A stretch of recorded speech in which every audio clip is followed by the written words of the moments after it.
आदाब नाजरीन। हैदराबाद के पुराने शहर में एक दिल दहला देने वाला ख्याल पेश आया, जहां एक माह पहले याकूतपुर हलके से ताल्लुक रखने वाला एक मासूम बच्चा टिमरीज में कत्ल कर दिया गया था। आज फिर एक माह बाद एक 7 साल लड़की का कत्ल कर दिया गया है। मंगल के रोज अपनी वालदा के हमरा मादना पेट छोनी नादेली बेग में वाक़ अपनी नानी के घर आई हुई लड़की उस दिन से लापता हो गई थी। पुलिस को शिकायत मौसूल होने पर मंगल की रात मुकदमा दर्ज किया गया और बच्ची की तलाश शुरू कर दी गई थी। पुलिस की टीमें बच्ची को तलाश करने में थी कि चाशुमे की शाम बच्ची की लाश घर के छत पर वाक़ पानी की टांकी में मिली। बच्ची के दोनों हाथ और पांव बांधे हुए पाए गए, जिसे शुबह जाहिर किया जा रहा है कि किसी ने इसका कत्ल कर दिया है। पुलिस ने इस मामले में केस दर्ज करके छानबीन शुरू कर दी है।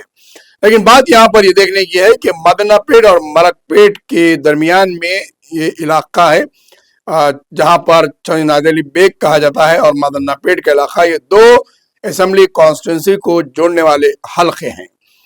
यहाँ पर यह वाकया पेश आया। साबिका में भी टिमरीज का जो वाकया पेश आया था वो भी इसी तरीके से मलक पेट और याकूतपुरे के दो हलकों के दरमियान में पेश आया। आखिर क्या बात है कि याकूतपुरा हल्का बार बार सुर्खियों का निशाना बन रहा है, तो अब मलक पेट भी इसके साथ जुड़ते जा रहा है। यानी कि ये दो हलकों में आए दिन कत्ल के वारदात पेश आ रहे हैं, और खासकर मासूम बच्चों के साथ। तो वहीं पर आवाम की परेशानियों में, मुश्किलात में भी आए दिन इजाफा होते जा रहा है, और ये हल्के बराबर सुर्खियों में बने हुए हैं। आखिरकार याकूतपुरा और मलक पेट इस वक्त हर मामले में क्यों सुर्खियों पे बन रहा है? आखिर इसकी वजूहात क्या है? इस तरीके से यहाँ पर खानदानी डिस्प्यूट्स या फिर सरकारी मशीनरी की नाकामी और दीगर अवामी और समाजी मसाइल इस हद तक बढ़ रहे हैं कि ऐसे कत्ल के आए दिन वारदात पेश आ रहे हैं। चाहे मासूम बच्चों का कत्ल रहो या फिर बड़े अफराद का या नौजवानों का कत्ल रहो, या फिर जमीनों पर कब्जे, या फिर नालों की वजह से अवाम के घरों में पानी दाखिल होता हुआ अवाम परेशान हाल है। तो पुलिस स्टेशन रेन बाजार हो या डबीरपुरा हो या संतोष नगर, ऐसे पुलिस स्टेशन के अंदर कई एक वाकयात पेश आ रहे हैं, और खानदानी डिस्प्यूट्स, जमीनों के झगड़े और आपसी इख्तिलाफात के अलावा राउडी शीटर्स का दबदबा इन इलाकों में बढ़ते जा रहा है। बात यहाँ पर इस कत्ल से ले जाकर दूसरे चीजों को जोड़ने की नहीं है, बल्कि समाज में इस तरीके की वारदात का इजाफा होना एक बहुत बड़ी तशवीश की बात है।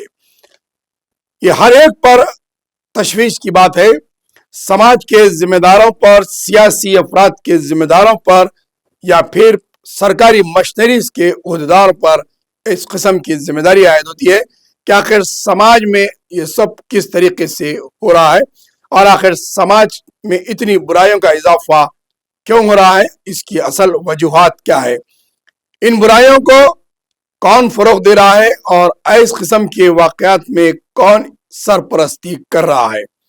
अगर ऐसे वाकयात की सख्ती के साथ मजम्मत करते हुए इस पर कानूनी कार्रवाई नहीं की जाए और कड़ी से कड़ी सजाएं नहीं दी जाएगी, इस तरीके से समाज के अंदर ऐसे बुराइयां और ऐसे मासूम बच्चों के कत्लेआम और खवातीन का हरासाना करना, या फिर लैंड ग्रैबर और रोडी शीटर्स और पुलिस डिपार्टमेंट की जानिब से की जाने वाली ज्यादतियों का भी असर बराबर पड़ते जा रहा है।